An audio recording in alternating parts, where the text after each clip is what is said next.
Hey guys, in this video I'm going to be going over the big announcement Blizzard made about classic TBC PvP, specifically the arena rating requirements being added for seasons 1 and 2 and the requirements being increased for season 3. Now what this is going to mean is when you're playing arena in TBC, you're not going to be able to purchase all of the gear like you would have in original TBC unless you reach certain rating requirements. So you can see here, these are the rating requirements. The lowest is legs all the way up to shoulders. Now, these rating requirements were actually present in Season 4 of original TBC, and you did have these same requirements for the same slots in Season 4, but the change that is pretty significant to TBC Classic is that this is going to apply to Seasons 1, 2, and 3. Now, in Season 3, there were some restrictions to weapons. You had to be 1850 rating, and you had to be 2000 rated. But in Seasons 2 and Season 1, you actually had no restrictions on the gear that you could acquire. So this is going to be a huge change in Season 1, and a significant change in Season 2. In Season 3, it'll be a little bit less. And in Season 4, it's not going to be really a change at all, at least this particular part of their announcement. So, let's get into, now that you kind of get the gist of what the change is, let's get into how it is going to affect things. So first of all, I want to show on the beta the actual vendor. You can see here, you're able to purchase gloves with no rating requirement. You're also able to purchase thrown weapons, held in offhands, shields, and a wand. Now, all of this is going to cost arena points because this is the arena point vendor, but everything else is going to have a rating requirement. So obviously that means shoulders, head, leg, everything that was shown in the post. But I think the important thing to highlight is that if you do not meet the rating requirement, you're not going to have very much to buy. So I am playing, a rogue here. If I'm playing an arena and I'm not able to hit the 1550 mark in arena, all I can get is gloves and a thrown weapon. And it's really important to note that in arenas, you only get arena points. You do not get honor. And so there is literally nothing I can get past those two items in Season 1 with my arena points. And I personally think that that is the biggest downside to this change is, obviously when Season 2 comes out, you're going to be able to acquire Season 1 gear with arena points. But in Season 1, there's no previous season. There's nothing to do with your arena points. And so while you can go play Battlegrounds and get some of the gear for honor, it doesn't feel like you're really incentivized to play arena at all if you're not able to hit 1550 rating because, again, you only get gloves and a thrown weapon. So that is my number one concern. And just to kind of highlight how big of an issue that might be, this is an example, like a graph from the most recent season in retail World of Warcraft. Now, I'm not going to try and argue that this is going to be exactly the way TBC is going to play out, but just as an example, 70% of players were under 1500 rating, and the median rating in TBC. Or in retail rather, this is Shadowlands, was less than 1400 rating. So even if you want to say that, okay, maybe these numbers were a little extreme, maybe things won't be like this in TBC, I'd say it's safe to say roughly half of the players playing TBC Classic Arena will not be high enough rating for the legs. Keep in mind that they did say that they were going to adjust the MMR so that it would be similar to Wrath of the Lich King. This is my interpretation. They're going to update the matchmaking rating system to use a calculation design developed after original Burning Crusade with an MMR range that will be similar to the range seen in 2008. So my interpretation of this is MMR will not work like it worked in TBC, and it will be more like Wrath of the Lich King, but it is kind of confusingly worded. And so what this means is I think it is extremely likely that over half of the players in Season 1 basically have nothing to do with their arena points. And I think that's a huge concern. I mean, these items aren't that exciting. A shield a thrown weapon, a wand. I just, beyond the gloves that are going to have a special effect on one of your abilities, I just don't really feel like players are going to be very motivated to play Arena or feel like they're getting rewarded, past the first two items you get if they're not able to hit 1550. Now, obviously, there's a pro to the system, and that is that if you see somebody walking around with a big arena weapon, or specifically, anything, I mean, even any part of the set is really going to be prestigious. You see someone walking around with the full set, they're a good player, they play arena, that they're high rated. And so I definitely think that is a cool component. The question is it worth the trade-off that many players are not going to feel like arena does anything for them? Now, again, a lot of you are probably watching this and saying, well, hold on a second here. You just keep talking about season 1.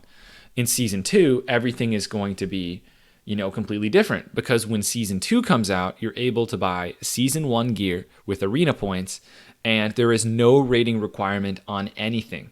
Meaning you can get the weapons, you can get the shoulders, you can get the full set starting in season 2 from of the season 1 gear, right? You're always a season behind if you are not making the rating requirements.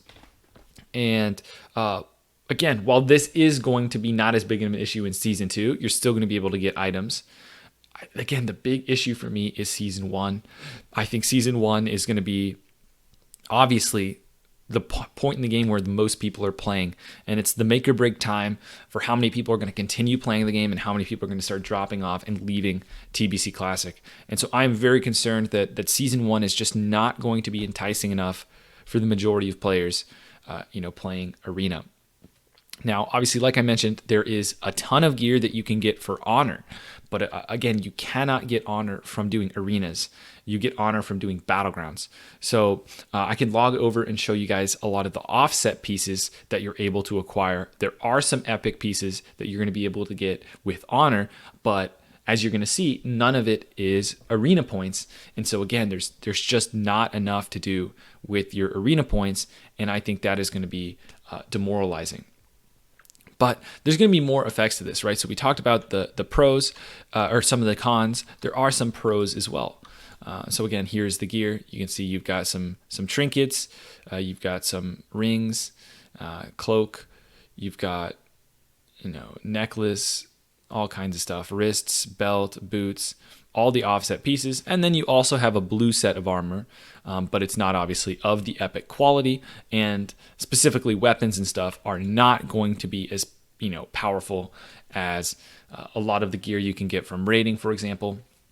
So that's going to affect the arena. So in season 1, what do I think is going to happen because of these changes?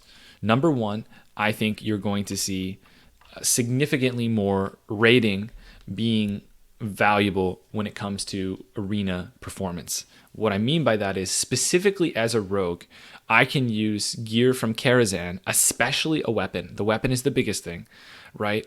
But also I can use tier 4 gear from shoulders, head, chest, and legs, and I am going to be significantly stronger than a player that is using the blue gear. Now, this is not going to be necessarily transferable across all the classes, and for some of the classes, this blue gear is actually going to be better than raid gear. But for example, as a rogue, I'm going to be able to use raid gear over some of this blue gear, and it's actually going to make me stronger and give me a decent advantage. Whereas if I had access to the purple gear from PvP Arena, I would use that over the raid gear, right? It's kind of like a layered, right? You've got the blue gear is at the bottom row, above it is Karazhan raiding gear, and then above that is going to be the epic arena gear, at least for rogues. Now, one thing that will be universal for all classes is weapons, especially again in season 1. You're not going to see people using a blue weapon when from the battlegrounds, when they can instead get a raid weapon or a blacksmithing weapon. So I think blacksmithing is going to have a huge impact in season 1. I think you're going to see a lot of raiding being very important for the classes, especially the ones that need less resilience. And ultimately, I just think Season 1 is going to be a really, really weird, wacky season. Now, again, the pros of this is that if you are a raider, you no longer feel the need that you have to play your 10 games a week and stop playing. Now, this was something that people used to do in TBC, is they would play 10 games, even if they didn't care about PvP, all they cared about was raiding. They would play their 10 games, they wouldn't really care, whatever, just could lose every game, could win every game, who cares? And once they're done with their 10 games, they would then just get arena points for the week and spend them on getting things like weapons.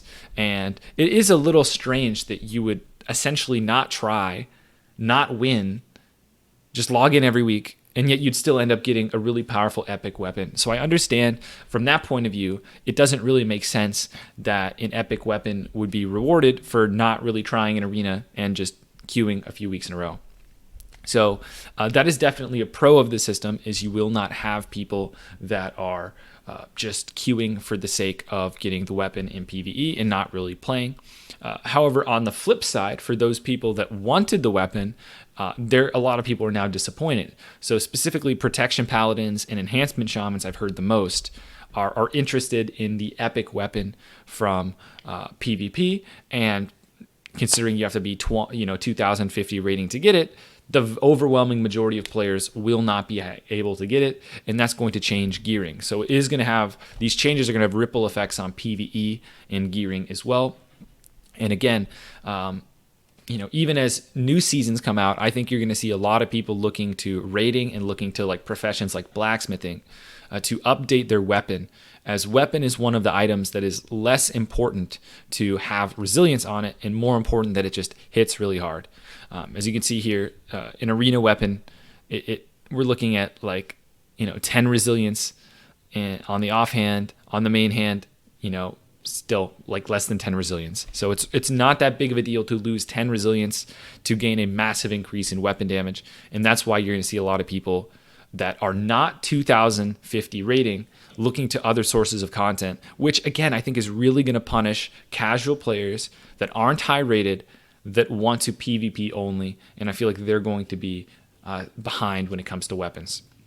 So those are some of the ripple effects. The last ripple effect will be, I think you're going to see some people boosting and trying to get their characters boosted up to get some of these rewards. Now, again, PvE players, raiders, are not going to be as interested in a lot of the gear except for the weapons.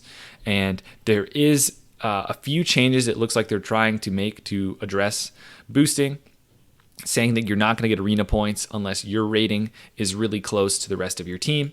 However, I don't think this is going to just go ahead and eliminate boosting altogether.